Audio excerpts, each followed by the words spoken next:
Hello everyone, Tony Funk in the house here, and today I have something a little bit different for y'all. Now, typically, if you did know or didn't know, typically my videos consist of me doing real-time reactions to stuff that I find on the internet. Obviously, my other segment, Tony Funk and Friends, I do have to do some editing just because of some of the nature of the stuff that we're recording. Sometimes we slip up and say things that would compromise us, that kind of stuff. But for the most part, I do live reactions, and I try not to edit as much as possible. However, something prompted me to do something a little bit different this time with you guys, and yeah, this was not planned. I had no intentions of doing these types of videos on my channel at all. But there was something that I kind of wanted to rant about, basically. And this prompted like a new section, a new category of videos on my channel. In case you didn't know, I had three different sort of segments going for me. I had just the regular Tony Funk tangents, where I give you guys just these internet videos where, like I said, I react in real time. Tony Funk and Friends, where I have a guest and we do the same thing. We react. And Tony Shorts, where I react to breaking news and just kind of give you guys my thoughts on yeah, breaking news stuff that is current. And yeah, so anyway, what prompted me to do something a little bit different?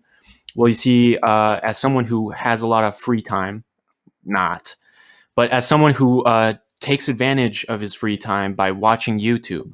I was scrolling through, and I stumbled upon one of my favorite Dragon Ball YouTubers, and Geekdom 101. In case you didn't know, Geekdom 101 is like honestly the most credible Dragon Ball source on YouTube right now. I know there are a few others that are pretty credible, but as far as I'm concerned and within my knowledge, Geekdom 101 is probably the most accurate one out there.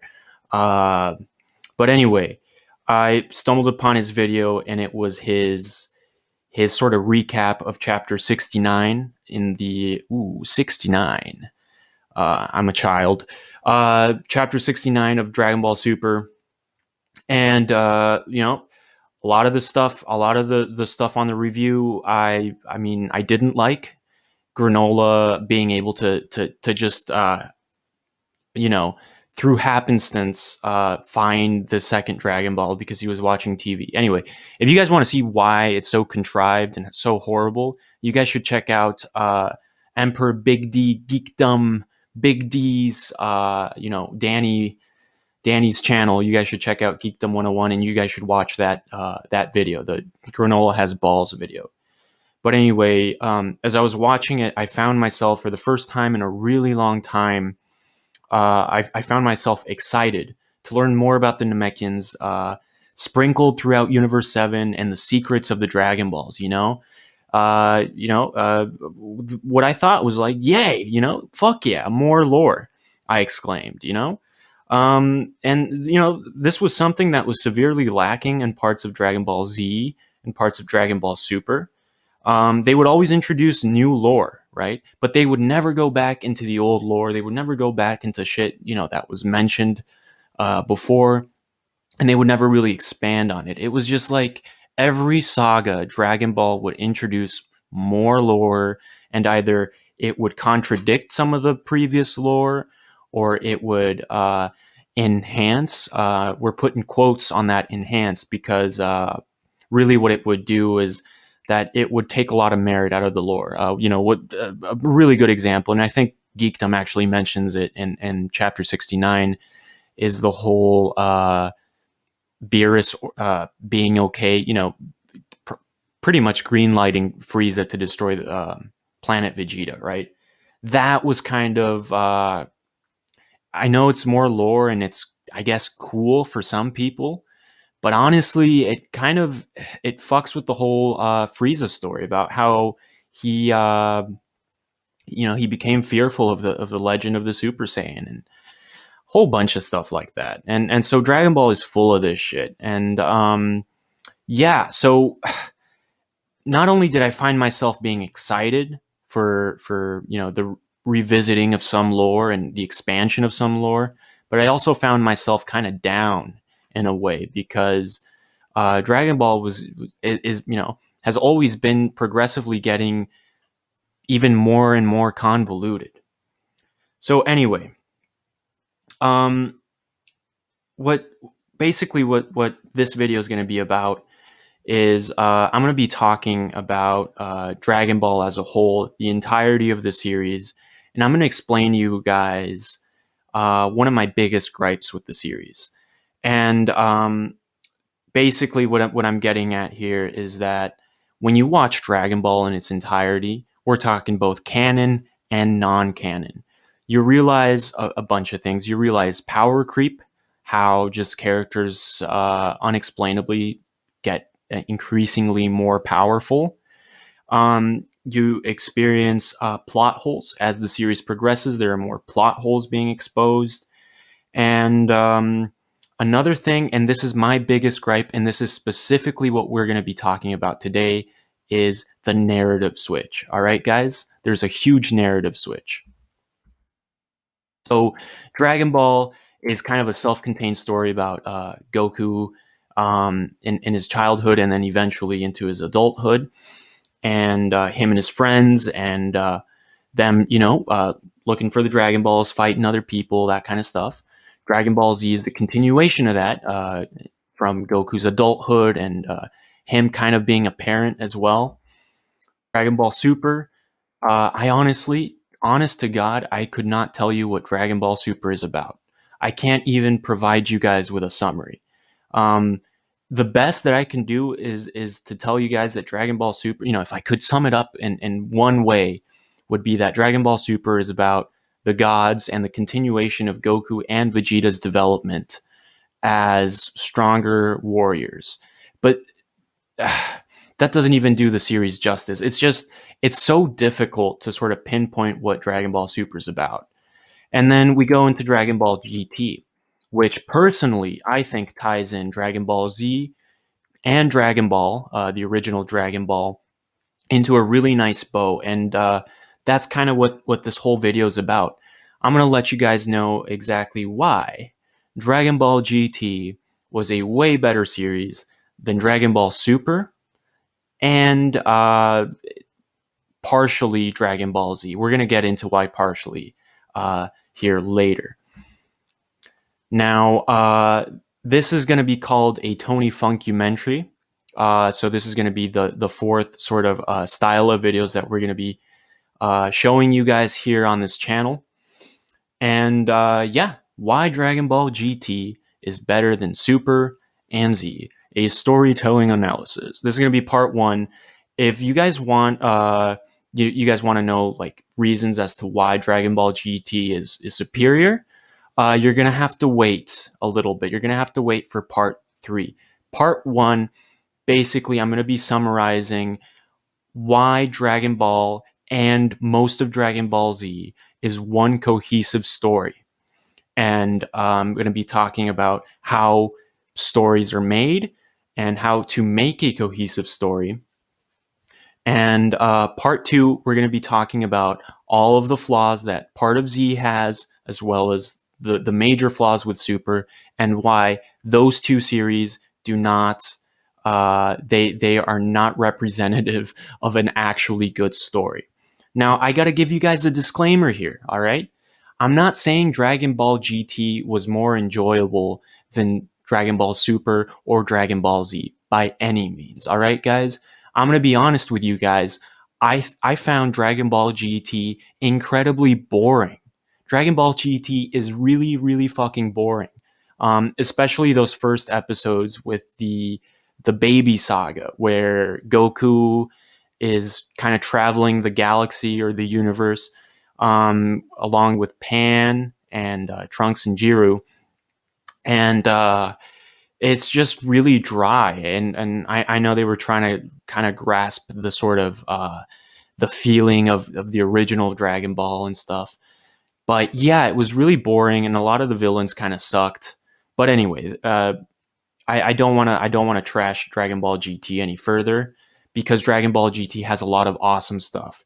And if you guys want to see what GT did better, you're going to have to wait for part 3. So again, part 1 is just going to be explaining to you guys why Dragon Ball and parts of Dragon Ball Z are one cohesive story, and why it's a great story. It really is.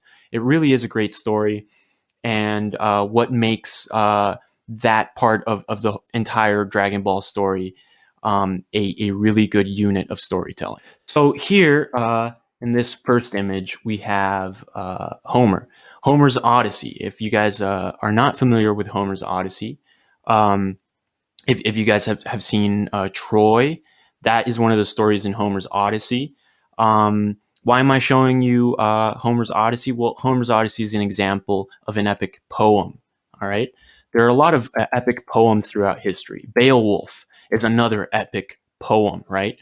Beowulf is a story of a man who, he kills monsters like Grendel, and then in the end, the wyvern or wyvern or vivern, I don't know how to pronounce it in I don't know, it's original Norwegian or whatever the fuck the language was. But it's another epic story of a hero, right?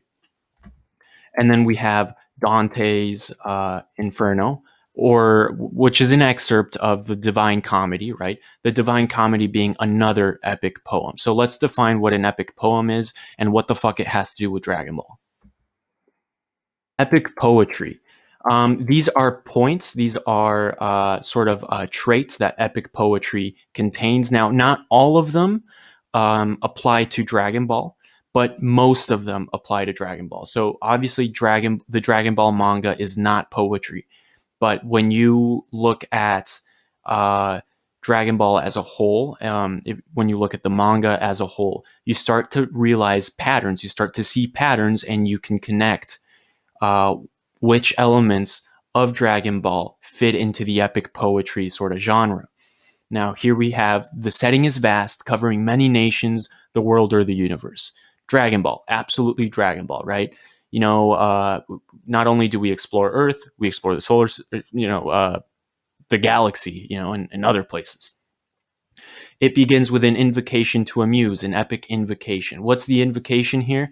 Well, Bulma meeting Goku is sort of like what kicks off the entire adventure, if you will. That's the invocation. They're trying to look for the 7 Dragon Balls in the very beginning, right? Begins with a statement of the theme. This is exemplified by the very first episode of Dragon Ball. What's Dragon Ball about? The secret of the Dragon Balls. That's exactly what it's about. We have to protect the Dragon Balls. And as we go along here, you're going to start to see what the major story of the first 2 series, partially Dragon Ball Z. We're going to start to see what the actual story is of Dragon Ball. If you guys think you know what Dragon Ball is about, you might be surprised. All right. It includes the use of epithets as well. What's an epithet? Well, it's kind of like how old timey sort of stories they have like a bard and he's got a title. Well, Dragon Ball uses epithets quite a bit, actually. The Turtle Hermit is an example of an epithet. Master Roshi, right? They call him the Turtle Hermit. There are so many others that are in Dragon Ball. I mean, I guess one of the more modern ones would be the legendary assassin Hit, right? Now, Jiren the Grey is not an example of an epithet because Jiren the Grey is a fan-made name, but you get the idea, right? They contain long lists called an epic catalog, not dialogue, catalog. This is kind of not pertinent to the Dragon Ball series. As much as I tried to look for something like this, I couldn't.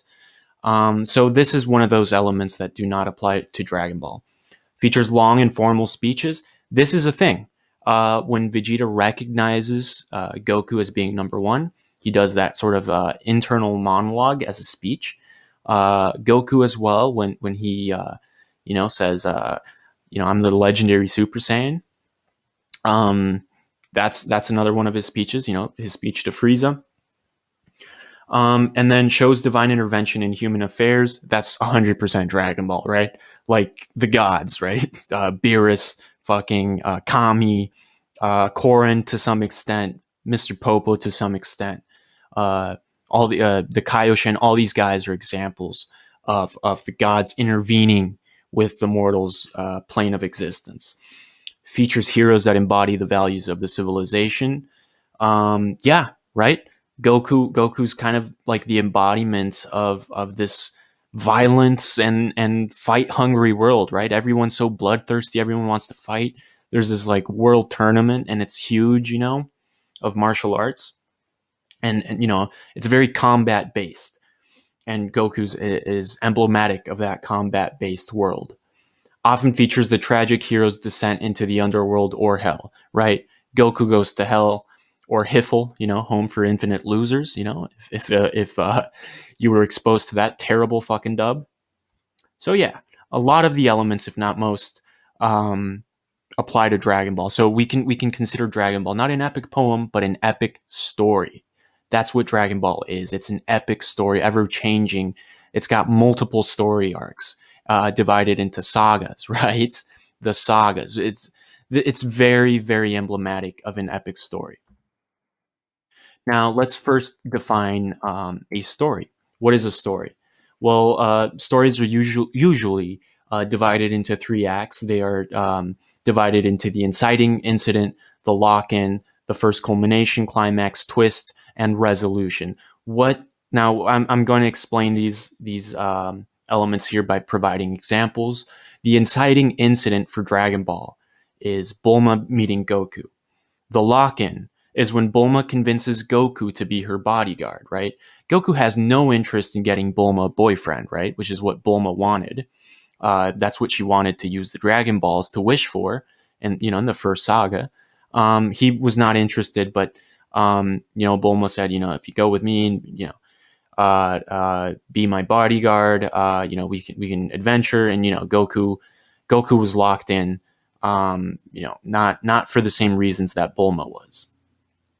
The first culmination is the point when the hero thinks they have or he or she has a solution to the problem, right? The first culmination in Dragon Ball is kind of difficult to pinpoint. I would say that the first culmination in the first saga of Dragon Ball would be the moment where Goku learns after Goku learned the Kamehameha. It's when Goku, you know, starts to problem solve how to get out of Pilaf's castle. The climax of the story is it's the point, you know, when the rising action has risen as much as it can. It's sort of like the most emotional point of the story. I would say that the climax in Act 2 would be kind of connected to the twist in Act 3, being Goku turning into a great ape, right? The twist here is that Goku most likely murdered Grandpa Gohan, right? So, and then the resolution, of course. Everyone's kind of happily, you know, lives on happily ever after. Here's just an example of that. Cinderella. I don't want to explain to you guys the story of Cinderella. Most of you probably already know it. And to be honest, I've never seen fucking Cinderella. So probably picked the worst example here to show you guys. So if you guys can check that out and see how Cinderella is part of a cohesive story here. Now, there's this book by Joseph Campbell, The Hero with 1,000 Faces. It basically, it's a book that has a collection of stories, and it extrapolates the main sort of theme of those stories. These stories contain a main protagonist, a hero, and interestingly enough, since the dawn of time, man has been telling the same fucking story over and over and over again with different characters. If you look to the left on that book, you guys can see some Babylonian looking motherfucker on the top. That guy is Gilgamesh, I believe. You guys can fact check me if that's not true. I believe that's Gilgamesh, and the Epic of Gilgamesh. Epic, right? It's another epic.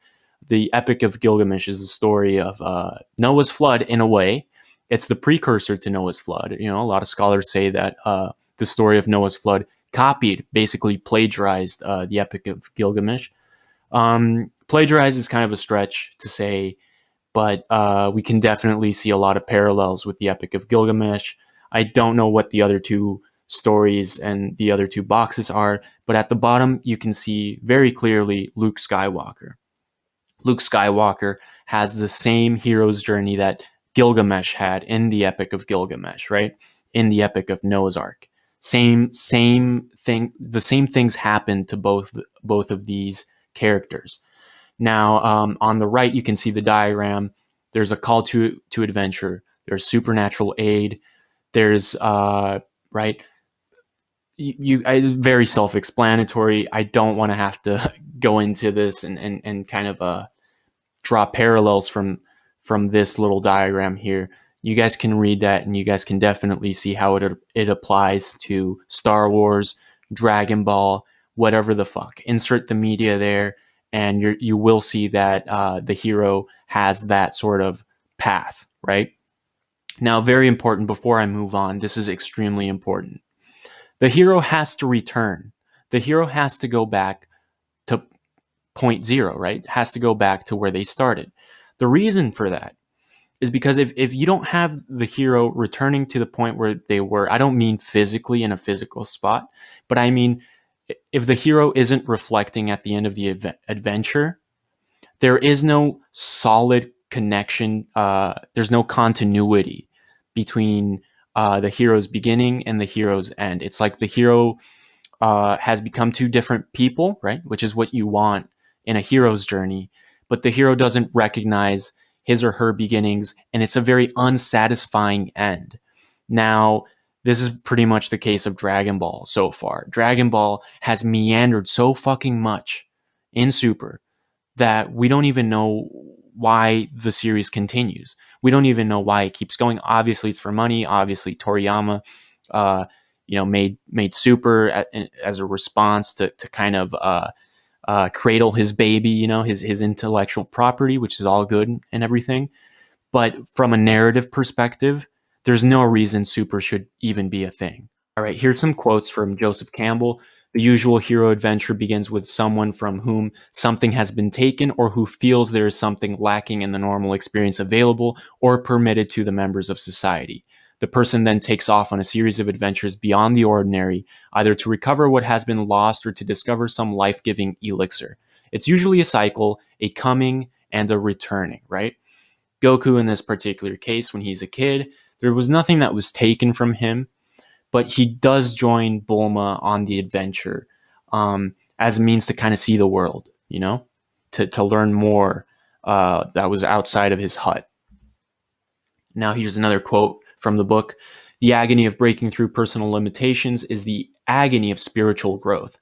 Art, literature, myth, and cult philosophy and ascetic disciples are instruments to help the individual past his limiting horizons into spheres of ever-expanding realization. As he crosses threshold after threshold, conquering dragon after dragon, the stature of the divinity that he summons to his highest wish increases until it subsumes the cosmos. Finally, the mind breaks the bounding sphere of the cosmos to a realization transcending all experiences of form, all symbolizations, all divinities, a realization of the ineluctable void. Now, I have a fucking problem with people who write like this, just for the record. This is not accessible to anyone, right? Who the fuck writes like this? Joseph Campbell, you're a fucking asshole, okay? Like, for me to gather the information that was written here, I had to break this fucking down sentence by sentence, and I had to fucking, reason with it, So, in real people talk, not in fucking, I don't know, academic, jargon bullshit, academic asshole language. Basically, what he's saying is that the hero has to, at some point, come to an epiphany, where the hero realizes that either the hero needs to change through experience. There has to be some sort of change. Either the hero learns a flaw about himself or herself, depending on the story. And as the hero progresses through challenges, the hero has to realize his or her place in the world. All right, in much simpler terms, not fucking Joseph Campbell's fucking lexical diarrhea here. All right, let's begin with the Pilaf saga and break down, the beginning of Dragon Ball and what makes Dragon Ball truly a terrific series. All right, guys, what makes this series so fucking good? All right, guys. So the Pilaf saga, the very beginning of Dragon Ball, is honestly such a cute little short story based on Journey to the West. As most of you, I would say 99% of you guys know that Goku was based off of Sun Wukong, the Monkey King. And it's just a very fanciful kind of light story of Goku and Bulma looking for the Dragon Balls, encountering villains, and either converting the villains to being good people, which we're going to get into. This is a really big theme, very important theme. And overcoming obstacles so that Bulma could get her boyfriend, right? Very light stuff. Very, very light, fluffy, happy stuff. And you know what? Toriyama knocked it out of the fucking ballpark. This series was entertaining. It was funny. It was a gag manga, basically. It was charming. And, Goku was a silly boy. It also introduced us to some tropes like, the twists, the subversion of expectations, that kind of stuff. Also, it exposes us to Toriyama's, how should I say this, his horniness, all right? Oolong basically saved the world by wishing for the softest fucking panties in the world. And if that doesn't tell you just what kind of a sexual deviant Akira Toriyama was, I don't know what will. This series also introduced us to the objectification and sexualization of a 16-year-old girl. Yeah.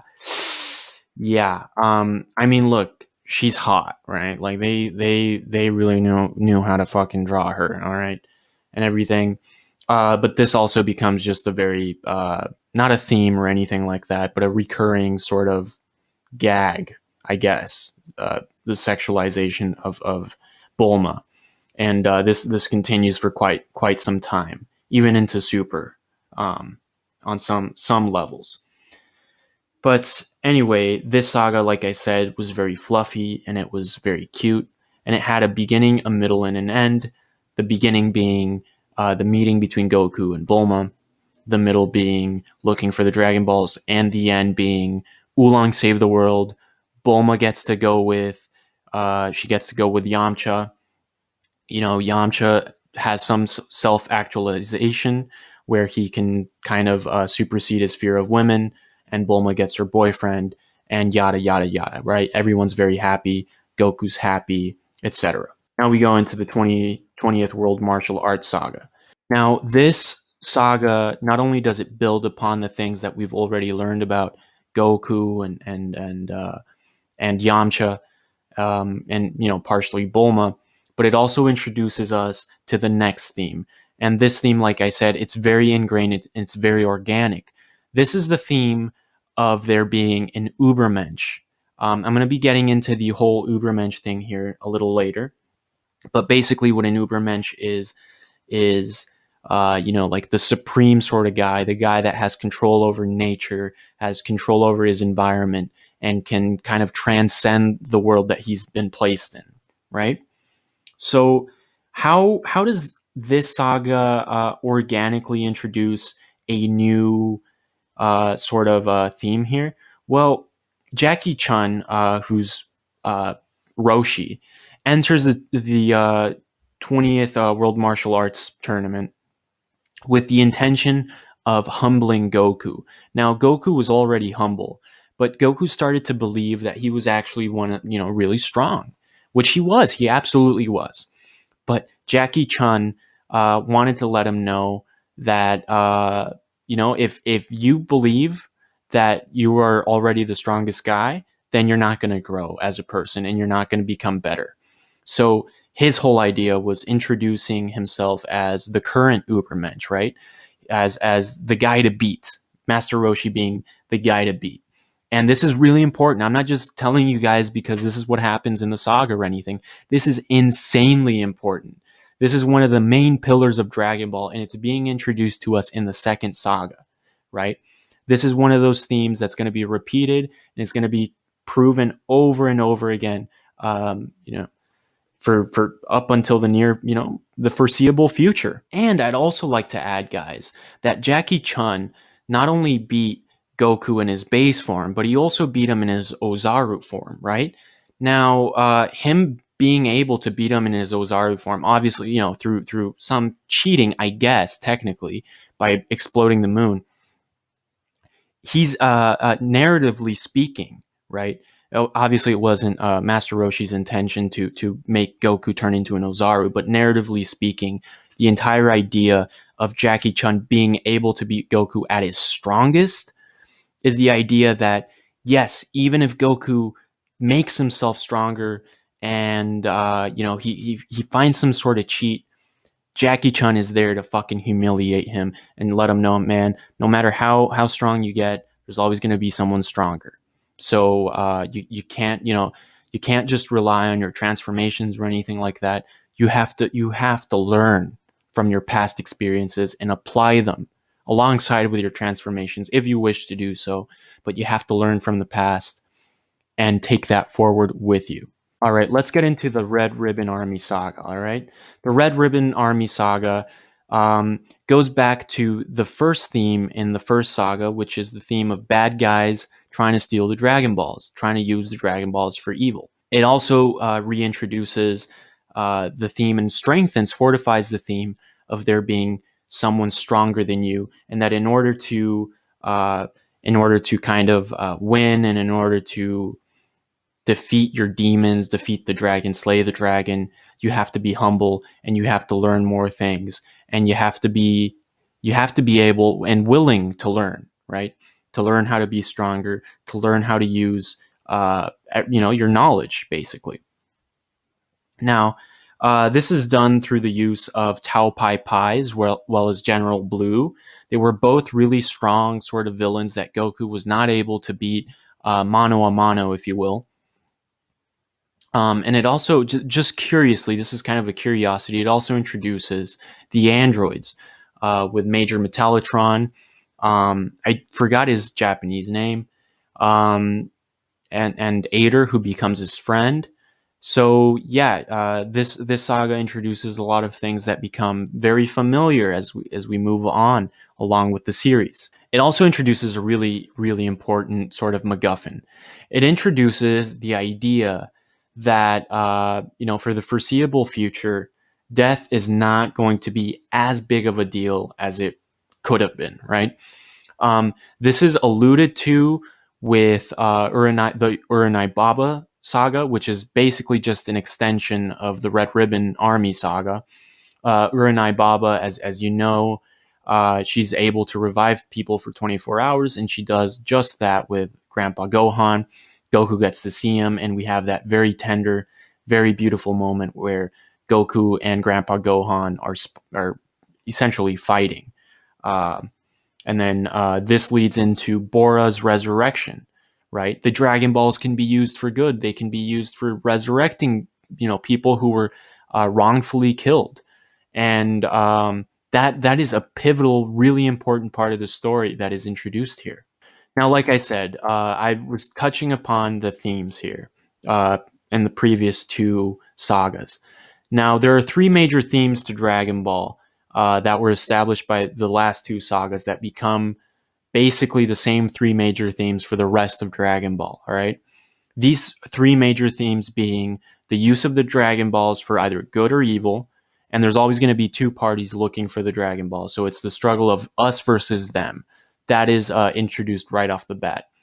The second theme being the theme of Nietzsche's Übermensch. Obviously, when I use Übermensch, when I'm talking about Dragon Ball, it is sort of a bastardization of Nietzsche's Übermensch. However, I think it's a really good analog to use here, because basically Goku he's on a journey to become the ultimate Ubermensch. And even though it's looking likely that he won't have the mental capacity or acuity to become a mental Ubermensch, because he's basically just a big beat stick, right?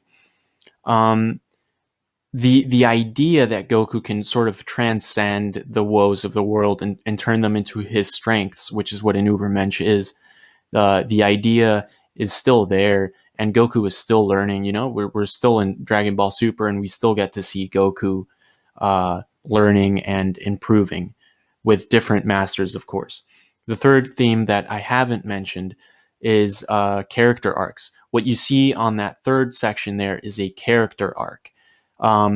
Every character up until this point, even Goku has experienced some sort of a character growth, but every character that meets Goku goes through a sort of realization. They go through a self-discovery by meeting Goku. Goku changes people, right? People argue that Goku is a static character. If he is, we're talking short sort of scale snippets of Goku. Yes, in that case, he is sort of a static character. But Goku's his growth happens really, really, really gradually. But when I talk about this theme of character growth and character arcs, it pertains specifically to the people Goku meets. Up until this point in the series, Goku had already turned Oolong, and he's still a scumbag and he's still an asshole and everything. But Oolong becomes good in a way. So does Yamcha. Yamcha has respect for Goku, and he becomes good. And he trains with Master Roshi with Goku, and he builds a camaraderie. Krillin as well. Krillin being Goku's best friend and everything. They didn't start off that way.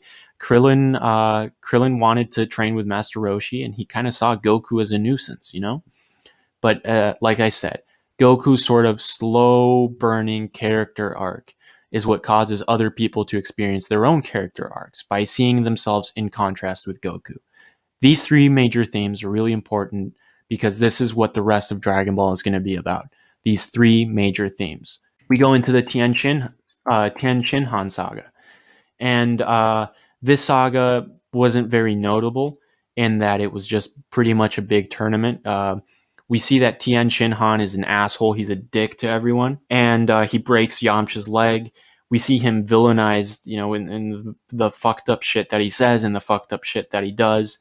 And of course, this saga ends with our third sort of theme being fulfilled, and that Tien Han becomes a good guy in the end. He gets his redemption.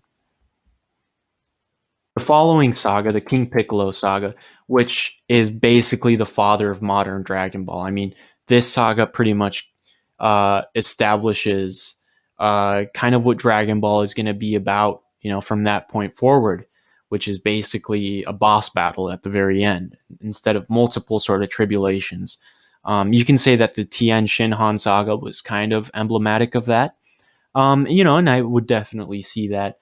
However, I think King Piccolo really segments the idea that there is like an evil that's going to be threatening the entire world or the universe or whatever. This saga introduces really high stakes.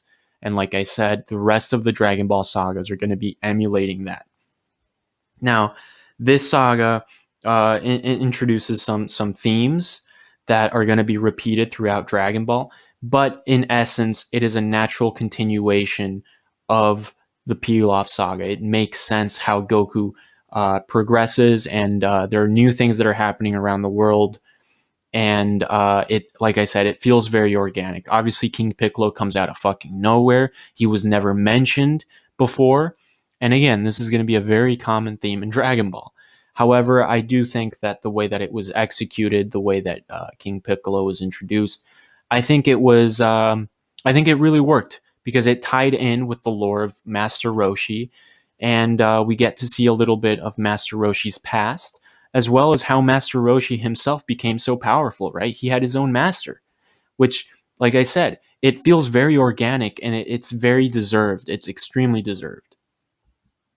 The first really major sort of introduction of the King Piccolo saga was the stakes, the really high stakes, and the fact that even though the Dragon Balls can be used to revive people, even the dragon is in danger, right? King Piccolo murders the fucking dragon, and everyone kind of freaks out. I remember when I first saw that, I freaked out. At the time when I saw it, I had already seen parts of Z, so I wasn't really concerned because I knew the dragon came back. But if I saw this in 1980 whatever, 1990 whatever, when it first came out, I would have been scared shitless. Like Shenron fucking, like there's no more Dragon Balls. So it introduces more lore of the Dragon Balls because, through the death of Shenron, we get to see how the Dragon Balls are made, right? This also kind of cements something that we had already seen in the Red Ribbon Army saga, because in the Red Ribbon Army saga, we met Korin. However, the King Piccolo saga establishes the god hierarchy. Not in its entirety, of course, absolutely not, but it establishes Kami, it establishes the relationship between the gods and their responsibility with the mortals. Like I said, this does become expanded through Z and Super, and it kind of goes infinitely. We'll maybe there's someone even above Xeno, right? This is going to go on forever, possibly. But it is sort of established that there is a god hierarchy, and that the gods are directly involved with the mortal world. This leads into the Piccolo Jr. saga. This saga is like I said, it's a natural progression of the original Dragon Ball story. We still have our feet on the ground. We're still grounded with what's going on in the world, and this is just the next sort of phase of Goku's evolution. Goku at this point is an adult. So this is more of a coming of age story where we get to see Goku living his life as an adult, something that the other characters, didn't imagine. And I know that if I were to see Dragon Ball in its entirety from start to end, I would have been surprised to see Goku as an adult. And I think this is a really natural and really great progression that Toriyama did in order to make Goku's character grow. Sure, he's still an idiot, but there's definitely character progression. Goku and Chi-Chi's relationship, at the very end, though it's very brief, and you can tell that Toriyama doesn't give a fuck about relationships.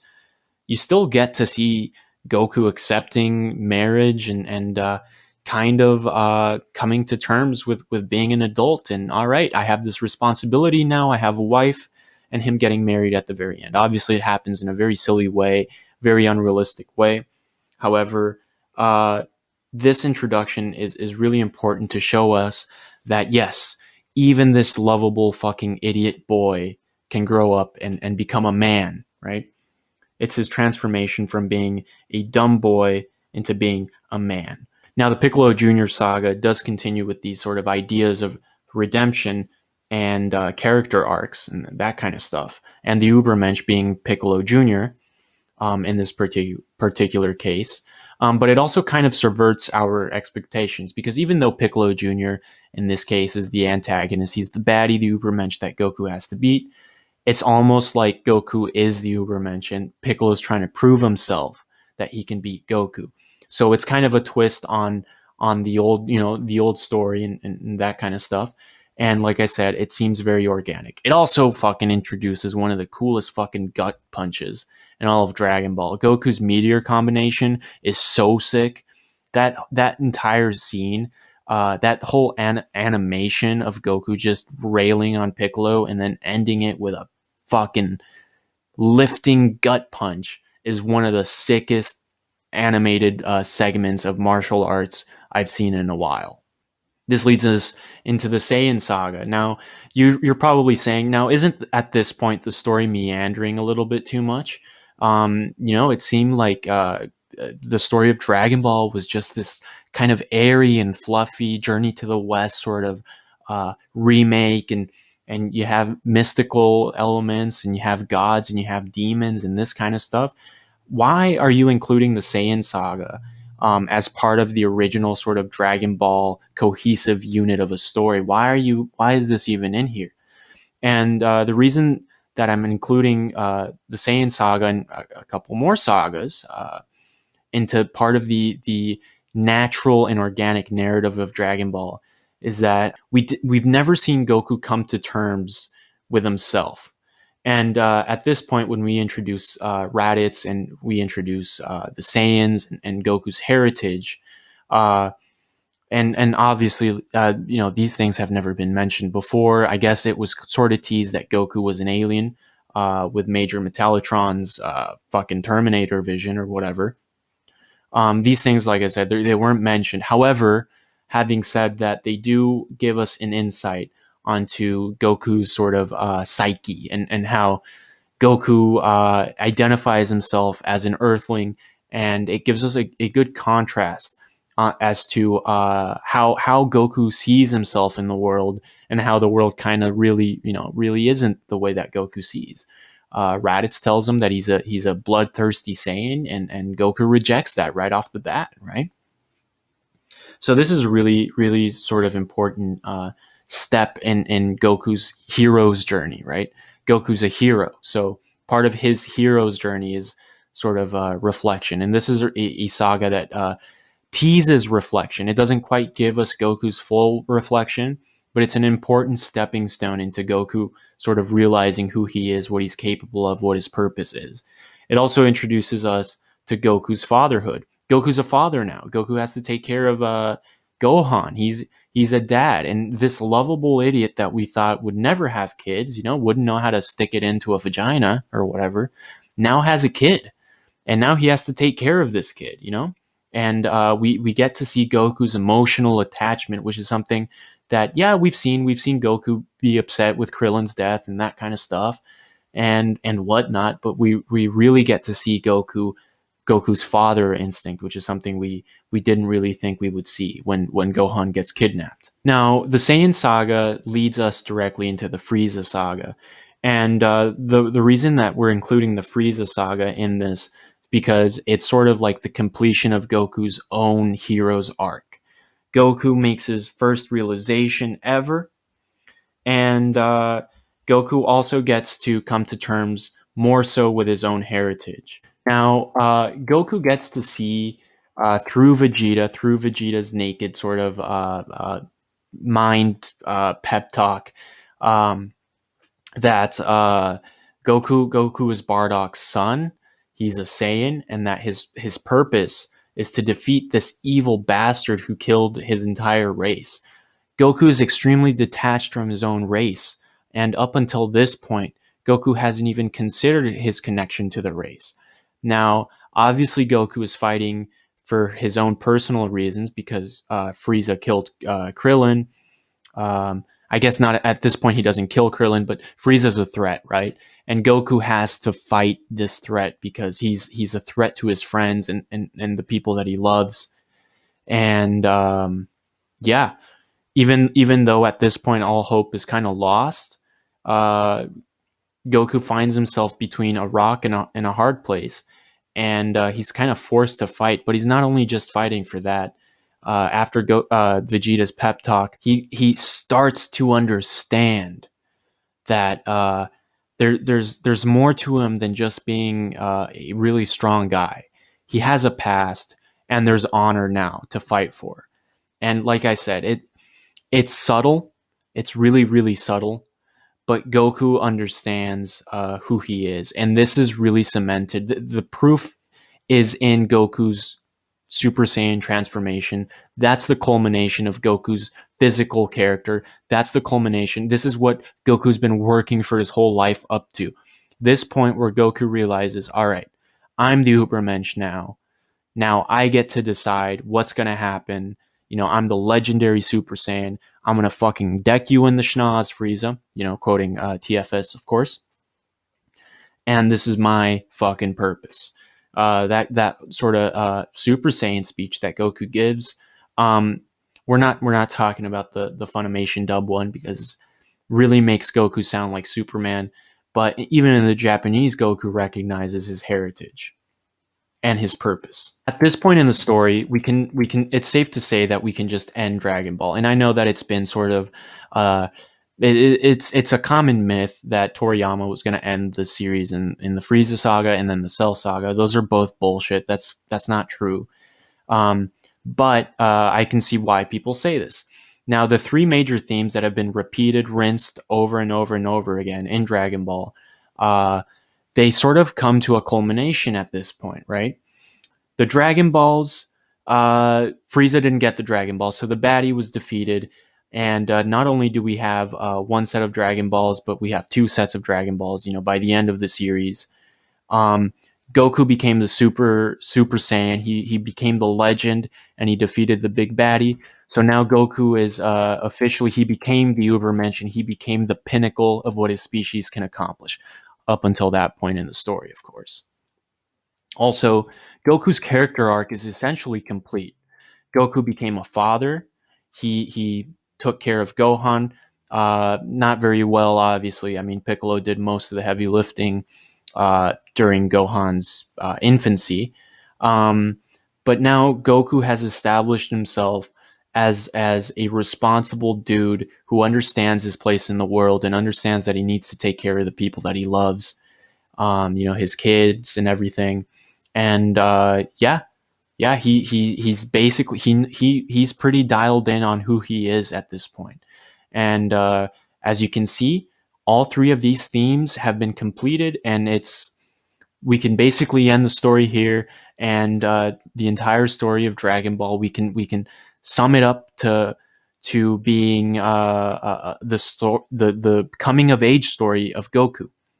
We can sum up the entire Dragon Ball story up until this point as a coming of age story. If we end Dragon Ball right here, it is a cohesive, repetitive, with repetitive themes, but the entirety, if we look at the sagas back to back, the entirety of Dragon Ball is a coming of age story. And at the very end of the Frieza saga, Goku has finally checked the three boxes. He's finally made sure people are going to be safe from now on. He's finally made sure that, he became the ultimate sort of guy. He completed his hero's journey. He died a noble death, and he understood his place in the world, and he understood his own value and how he has a direct impact on the people around him. We can pretty much finish this story, call it a day, and say, hey, this was a great coming of age story. That's what we would have called Dragon Ball, a coming of age story for an idiot, basically. But no, the story continues. Now, I'm going to include the following saga as part of this whole coming of age story as well. Even though, like I said, we can just end the series here and call it a day. Maybe, just maybe, there's some loose ends that we can tie up. And we're about to see why we're going to include the following saga. One last story to tell. How could you possibly add another story to this coming of age story? Well, if we want to talk about, Earth and the world, well, if Goku's dead, now what's going to happen? What's going to happen to the world if Goku's dead? What if, some other alien comes and destroys the world? Well, organically, the only thing left to do is to symbolically pass the torch. There is a passing of the torch that can happen, and that can also give us a satisfying full circle sort of end. The Cell saga is that passing of the torch story. It's the culmination of Goku's character arc. Obviously his arc ended, but if we extend it a little bit, we get to see how Goku can actualize himself and become, the Ubermensch, and we see this through Goku's passing of the torch down to Gohan, Goku training Gohan in the Room of Spirit and Time, hyperbolic time chamber, whatever the fuck you want to call it. And we get to see how all those snippets of rage that Gohan was having throughout Dragon Ball Z, they culminate to a point. They focus to a point, and Gohan realizes that he is his father's son. Gohan can be Goku for the following years. The world will be safe. The Dragon Balls will be safe. Everything is going to be in order because Goku has passed down the torch to Gohan. And that can complete Goku's story arc. This is really about Goku. This completes Goku's story arc because Goku has the intelligence to know that he's not going to be around forever, and that if he wants other people to be happy and his friends to be happy and safe and everything, there needs to be a successor. And Gohan is the natural, and it makes perfect narrative sense for Gohan to be the natural successor of Goku. Things don't go this way. Things don't end up that way. But if we end the series with the Cell Saga, we get again. We not only do we get one story arc with Goku sort of becoming that father figure, but we also get the completion of a second story arc, and that could really cohesively tie everything together. I'm not the only one who who noticed this. Team 4-Star, for the 3 people, out of a trillion Dragon Ball fans that don't know who Team 4-Star is, they do Dragon Ball parodies. And with the power of foresight, Dragon Ball Abridged had sort of planted the seeds a little bit better than Toriyama, because Toriyama was just kind of writing the story as he went, obviously. Team 4-Star was better able to plant the seeds of Gohan's succession, and they themselves knew that the series can't go on after Gohan overcoming Cell and beating him. We know that Gohan doesn't want to be a fighter. That's not his personality. That's not who he is. But Gohan's realization that he needs to fight to protect the people that he loves is a really good lesson to end on, right? It's the culmination of his story arc. Basically, it lets him know that he's not like his dad, but he's still his father's son, and he still has the ability to protect those that he loves. And as such, as they say in Spider-Man, with great power comes great responsibility. Gohan learns this lesson, and he executes the things that he needs to do, and he kills Cell, and he concludes the entire story. And Team 4-Star, not willing to rehash the Buu saga anymore. They acknowledge that this, sincerely, 100%, is the culmination of the entire Dragon Ball story. Obviously, Team 4-Star only parodied Dragon Ball Z, but if you just want to look at Dragon Ball Z, this point as well is the natural culmination of that story, and it's the natural ending point. The circle has been completed. We have gone full circle, guys. Goku starts out as a strong little brat, and he has his coming of age story, becomes an adult, has a kid, and now Gohan is going to be the next Goku. We go full circle, very neat, very tidy. So why are we seeing the Buu saga here? Shouldn't we? What's going on in the Buu saga that continues the story? Well, I'm here to tell you that the Buu saga is very problematic, and the Buu saga suffers from the exact same fucking problems as Dragon Ball Super. As far as I'm concerned, the Buu saga is just another extension of Dragon Ball Super. That's all it fucking is. It's pre-Dragon Ball Super. It's like the prequel to Dragon Ball Super because it exemplifies all the problems with modern Dragon Ball today. This story, I will be getting into more detail in part 2. So if you guys want to know why the Buu saga is a piece of shit, stay tuned for part 2. That's coming here very soon. I'm going to be working on that very, very soon. And now disclaimer. I thought the Buu saga was a lot of fun. I thought the Buu saga was sick, I thought the Buu saga introduced a lot of cool things, but it's not a natural continuation of the Dragon Ball story. It seems more like a fan fiction, really, if anything else, as well as Super. Anyway, guys, that's all I have for today. I hope you guys enjoyed this video. I hope you guys learned something of value in this video. And let me know, do you agree? Do you guys think that Dragon Ball is an epic story, an organically well-written epic story from the Pilaf saga all the way to the Cell saga? Would you guys say it's the Frieza saga? Where do you guys think Dragon Ball should end in order to keep the epic story, the whole epic storyline. Where do you guys think is the natural end of Goku's epic journey? Let me know in the comments below. Thank you very much. I hope you guys have a blessed day, and see yous later.